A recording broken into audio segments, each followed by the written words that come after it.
Here we have a new 2026 Nissan Murano. This one comes in the SL trim level with all-wheel drive. Gun metallic is the paint. And then we do have graphite leatherette interior. For the powertrain, we get a 2-liter turbocharged 4-cylinder engine that's made it to a 9-speed automatic transmission, 241 horsepower, 260 pound-feet of torque. As we come around to the front end here, we do get our LED daytime running lights and our LED headlamps. I just have the running lights on now, but I actually like the front fascia of these, and I've said this before. Ever since they came out, I wasn't really feeling them, but as I've seen more around and I've driven them, I've really kind of gotten a taste for it.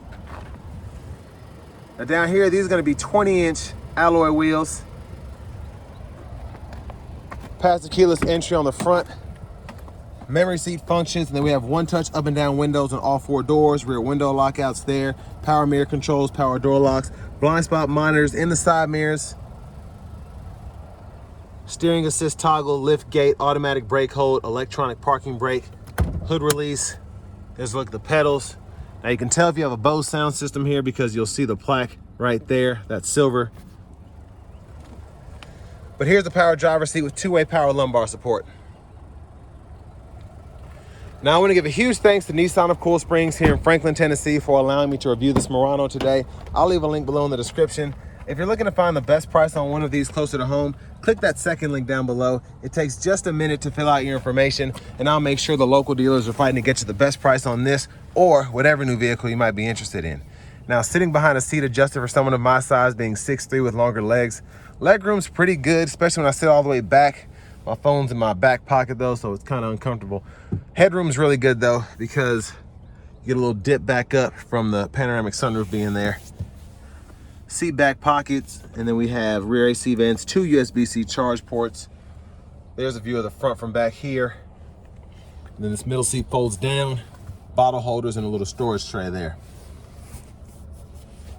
Soft touch lighting here, grab handle. And there's a look at the front from back here, I almost forgot. And then the child locks are on the doors, lock, unlock. Cabless fuel filler. And then as we come around to the back end, LED tail lamps. And there's a look underneath.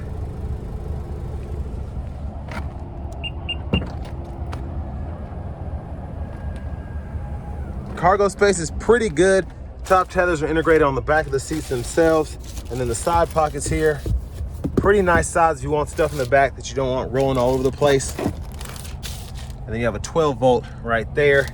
You can release the seats here or by using this, but you can do it on either side there. They'll fold flat when the seats are up far enough in the front.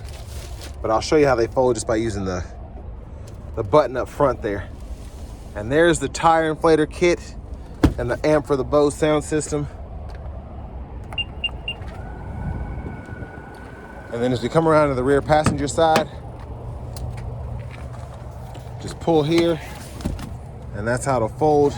Just make sure the seat belt is back here, and then it'll be pretty easy to pop it back into place. Your lower anchors are behind these covers here.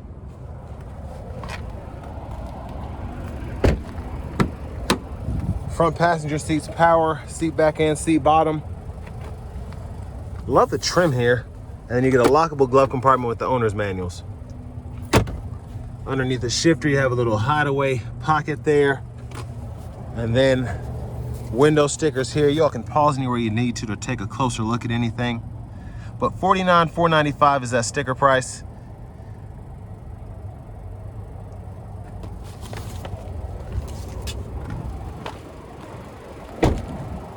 And then as we come back around to the front, just a quick look in the engine bay. There's that 2-liter turbocharged 4-cylinder.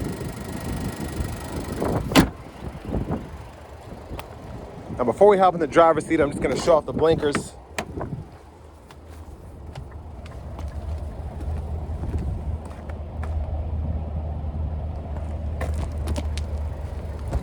LEDs in the back, side mirrors, and the front. Let's go ahead and hop in here. So nice leather wrapped steering wheel. There's the horn. Now, AC controls are down here. But we also have them in the screen, and you can toggle the AC itself, the fan direction, fan speed, temperature on either side, and those heated seats and the heated steering wheel there. Home page is here. You have the Google Assistant with Google Maps. Audio sources include AM, FM, XM, along with Bluetooth. You also get wireless CarPlay, Android Auto compatibility. And I'm just going to go through the different options here. So you can see all of that. If you hit this interior light, ambient lighting, when applicable, you can apply that there and change the colors and all of that. So it's actually pretty neat.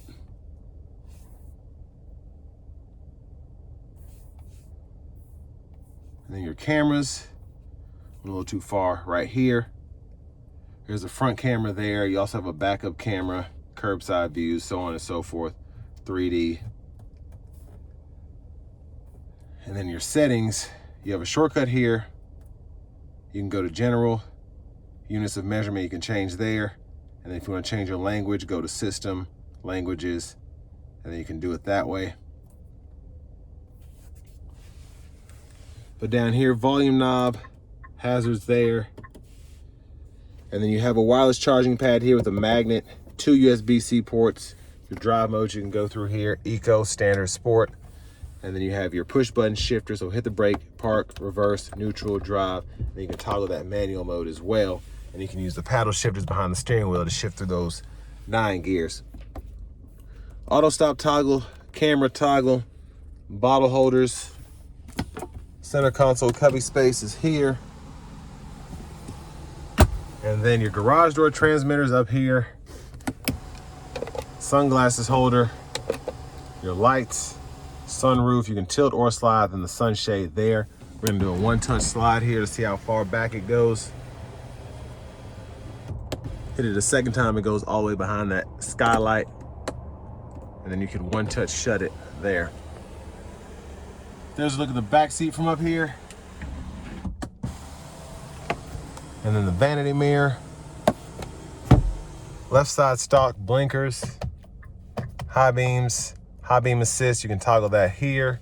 And then your intermittent wipers on this right side. One time off, intermittent low, high. You can adjust that intermittent frequency here. Rear wiper, intermittent on. Push back for the rear fluid, pull up for the front. And then left side of the steering wheel, you can turn on your safety suite there, cancel, set the speed, adjust, gap adjust for the adaptive cruise, and then volume down, volume up. And then on this side here, you have the voice recognition, track list of radio station presets, and then depending on when these are on, that'll control the normal screen, hit this left side, and then that'll control the middle part of the gauge cluster right in there. So you can kind of fool with that. And then these will also turn into Bluetooth buttons when you're on the phone or something like that. But push button start. And then finally, here's the key fob with remote start. But next, let's go ahead and take this 2026 Nissan Murano SL with all-wheel drive out on the road for a test drive. So starting the test drive in this Murano SL with all-wheel drive, pickup with this engine is very good. I mean, the power numbers themselves are crazy. 241 horsepower, 260 pound-feet of torque. And it's pushing this type of machine the way that it does. I just think that's impressive. The pickup is great.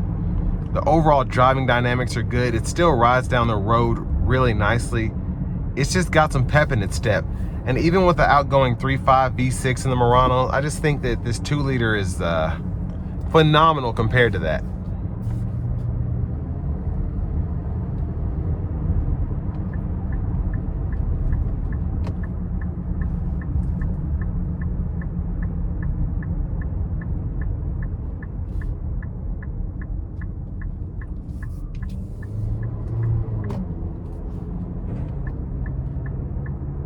I'm going to put it into sport mode, give it a quick pull, getting on the interstate, nothing crazy. Just going to see how it does. Here we go.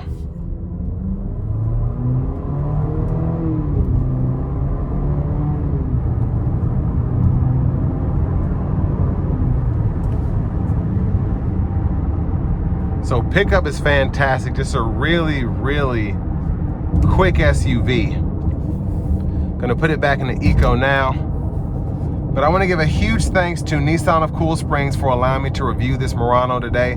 I'll leave a link below in the description. If you're looking to find the best price on one of these closer to home, click that second link down below. It takes just a minute to fill out your information, and I'll make sure the local dealers are fighting to get to the best price on this or whatever new vehicle you might be interested in. But I'm glad with this SL, we still get the lane centering assist. We still have the adaptive cruise. It's a very, very smooth ride here. Very impressive.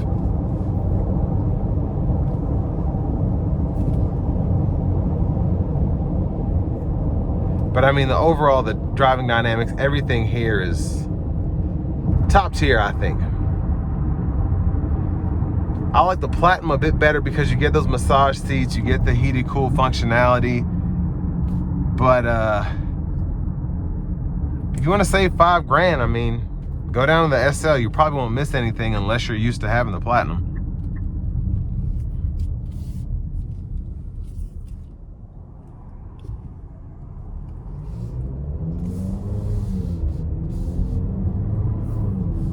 But in terms of what you get for the money, I think this is a really good buy here. I think the Murano is just a good buy in general. They did such a good job redesigning this. It's an acquired taste, the exterior aesthetics, but inside, I mean, really, really nice vehicle in terms of the interior, the seating, the new displays, everything.